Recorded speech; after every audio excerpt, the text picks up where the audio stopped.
Ooh, what's good, Commanders fans? Hope everybody had a good weekend. Of course, just want to talk about the Dan Snyder news, and then Anthony Walker, the linebacker for the Browns, and a former Browns linebacker and former Colts linebacker is having a visit with the Washington Commanders today.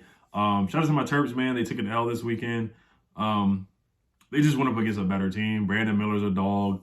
Javon Quinterly is really good. Julian Reese is really good for us, but when he got in foul trouble, we just don't have any backup bigs. So Kevin Willard, he's got to get some bigs in there. I like the recruiting class. I've seen some guards.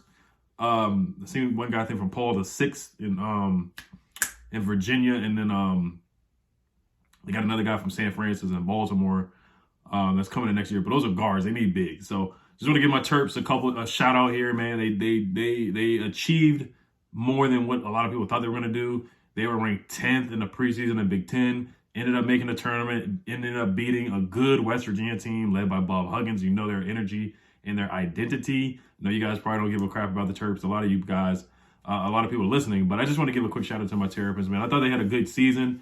They got a good recruiting class next year. Julian Reese had a good year. Jameer Young had a good year. Hakeem Hart, I think he can make it to the NBA as an undrafted player. Dante Scott is good as well. Probably forgetting some guys, but I like the way they played this year. They played with some good effort. All right, so let's talk about Anthony Walker here. Free agent linebacker per Adam Schefter. He is having a visit with the Commanders today. Now, a lot of people, the whole bargain bin shopping, that's Ron's MO. That's what he likes to do. Doesn't want to sign guys for a lot of money. Drew Tranquill could have signed him. He went for $5 million. So he's not even trying to pay guys $5 million. Cody Barton, I think his deal is like $3 million, if I'm not mistaken. Now, the thing about Cody Barton, if you did not listen to his interview, his press conference, he came here to start. He's under the impression that he's going to start. So that's why he came here. He's taking Cole Holcomb's spot. He's under the impression that he's going to start at the Mike linebacker position. That's a big reason why he came here. So if Anthony Walker comes here, they're going to be competing for that. But at the same time, I guess he was told by Ron Rivera that he's going to start. So Anthony Walker most likely is going to be a backup middle linebacker. And Anthony Walker is a middle linebacker. He can play multiple positions, but he was the Mike linebacker for the Cleveland Browns this past season, and he played Mike linebacker for the Colts as well, middle linebacker. So that's the thing with Anthony Walker coming here. Now, they do need depth. I'm not opposed to them getting depth. They can still draft a linebacker maybe in the 4th round or the 5th round or something like that. But they certainly need depth. I like Jamin Davis. Cody Barton's a solid signing. But you definitely need more. We've seen how injuries have ravaged this team in the past at the linebacker position. Remember that Cowboys game we got blown out? We barely had anybody. Milo Eifler had a no picture on the Sunday Night Football thing. We were just down bad towards the end of the year. So you have to get depth at the linebacker position. You just have to. So let's look at some of the numbers from Anthony Walker. Apparently, per PFF, he had a good year. Now, he got injured. He had a 90.8 overall week 2 grade. Now, he had a really bad injury. He had an 85.9 coverage grade the last 2 seasons. You look at what some Browns fans say. Some of them say he's not good in coverage, that he can stop the run. But the numbers say otherwise. You look at his Pro Football Reference numbers as well. He allowed a 37.5 completion percentage, which is pretty darn good. Only through 3 games. And then in 2021, he gave up 82.5 completion percentage rate, which is pretty darn good. And then in 2020, 76%.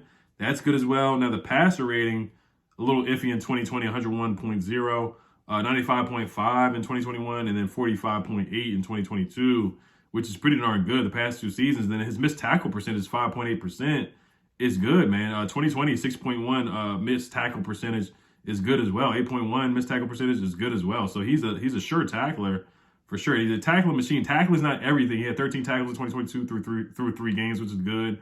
113 tackles in 2021, which is really good. 92 in 2020, 124 in 2019, 105 tackles in 2018 as well. So he's put up some numbers, man. He's put up some numbers. So it looks like he's a solid guy in coverage. Cody Barton apparently is supposed to be solid in coverage as well. I've heard mixed reviews as well on that. But Matt Wilson tweeted out, what's his name? Anthony Walker has a week 2 PFF grade of 90.8 overall. Currently a top 5 coverage linebacker in the NFL. Him and JOK, they were playing really well, but they both got injured. You look at some of the numbers as well. Anthony Walker, while he played for the Browns, when he was on the field, they only gave up 104 rushing yards. But when he got injured, they gave up 145 rushing yards per game. So that's a pretty darn big difference. Ben Standing also tweeted out, this is a much more realistic potential linebacker addition for the Commanders. 3 different 100-plus tackle seasons and only 27 years old. So he's still in his prime. Last 2 contracts were each for 1 year for $4.5 million and another one for $3 million. So that Ron is probably just jumping for joy hearing that. If he can not saying he's gonna lowball somebody, but if he can get somebody for a cheap contract, a cheap 1-year deal, that's Ron Rivera's MO right there. He loves doing contracts like that, kind of like a Kevin Pierre Louis type of signing.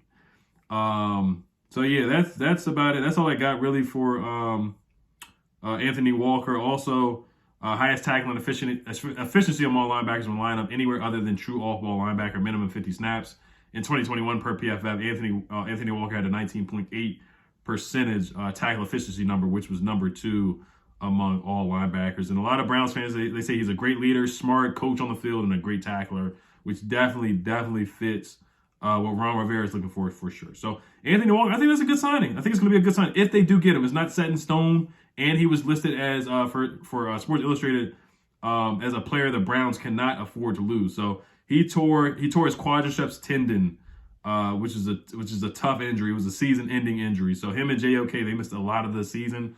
And if those guys were there, I think their defense would have been a lot better. The Browns' defense would have been a lot better last season, for sure. So, of course, there's some familiarity with Jacoby Brissett there as well. So we'll see how this goes. We'll see if he comes in, and we'll see if he signs a contract. Usually when guys come in, Ron doesn't fool around. When guys come in for a visit, they typically get signed, honestly. So we'll see.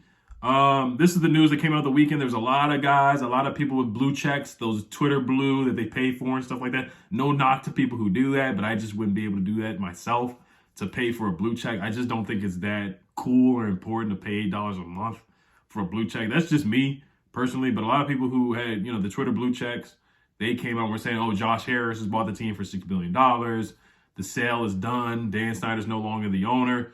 JP Finlay came out and said it's on the goal line and it's like 1st and 5 or on the 5-yard line, something like that. Of course, people were making jokes when Carson Wentz threw that interception on the red zone to David Long. So you just never know. You never know. But it looks like it's finally done. Ben Standing also came out with a report saying that the Commanders are delaying signing bonus payouts for new contracts more than normal. The implication per source is that this suggests Dan Snyder's possible sell by date. I think the payout dates are fairly telling per The Athletic. So that's big news there. Rick Snyder also said, not posting a video yet after reviewing what I just recorded to Couch. So let me just say this for now. Multiple sources say a deal has been made. Just can't say 100% who it's with and not guessing.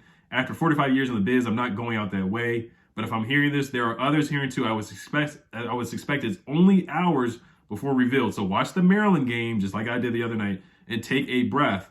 And I know as soon as the person is named, the next question will be about RFK and the team name. So just relax. When I can confirm who it is, you'll know. So a lot of people saying Josh Harris and then this other guy, I can't remember who was paired with, but a lot of people talking about Josh Harris have been kind of saying negative things about him owning the Sixers and the New Jersey Devils. I don't watch hockey, so I wouldn't be able to tell you about the New Jersey Devils, but owning the Sixers, I would not knock that against him.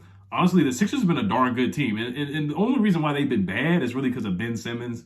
If he didn't have the mental lapse or get the yips, the Sixers could have potentially made the NBA Finals. They have an MVP in Joel Embiid, and look, they trusted the process, which I don't mind with. If a team is bad and they want to tank, go ahead and tank and do that and rebuild because they trust the process. They got an elite MVP player in Joel Embiid. They got James Harden on the team now, Tyrese Maxey. So that front office has shown that they can draft and they can pick players. Tyrese Maxey is really good.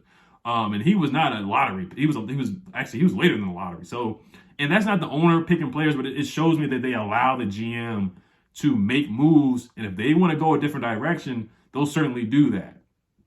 Where you look at the Wizards with Ted Leonsis, they won't tank and they're just spinning their wheels. If they tank, they can get better players, in my opinion. That's how you build a team. Now, a knock that I heard is that he is a cheap guy. He didn't want to buy 15 lockers for that locker room when there's 15 players on the NBA roster. He really only wanted to have 12 so it could be cheaper. And then there was a report that the door in the facility, they only wanted to spend like $600. So the door that was put in, it was that they were going to get was like $600. They didn't want to do that. They only wanted to spend like $300 on a door in the facility. So that is concerning, especially the report that we had about Dan Snyder being, having one of the worst facilities in the NFL. So that's concern there, but anything would be better than Dan Snyder. And like I said, I would not look at the Sixers because they lost in the second round multiple years. I would not put a knock on that because the Sixers, they're a good team. They're a darn good team. They just, in the Kawhi Leonard shot, they should have beat the Raptors, in my opinion. That was a crazy shot by Kawhi Leonard. So I have no knock on Josh Harris. I don't. I think Joel Embiid's the MVP, and the Commanders, we have not had an MVP in years, and the Wizards have not had an MVP since Moses Malone in 1979. So if you were able to own a team that has an MVP, that kind of gives you a little bit of credit. And like I said, the owner doesn't make any personnel decisions. Dan Snyder did. Sometimes they do. Sometimes they do in sports. But what I'm getting at is that if you're saying that him owning the Sixers is a bad thing, I disagree with that. Look at the success that they have. They haven't won championships. I get that. But they've had some sort of success. They've had way more success than what the Commanders had and what the Wizards have had in the past 10 years. So, all right, guys, let me know what you guys think about the Anthony Walker visit and then the potential of Josh Harris owning the team and the news about Dan Snyder. Hail the Commanders. Peace.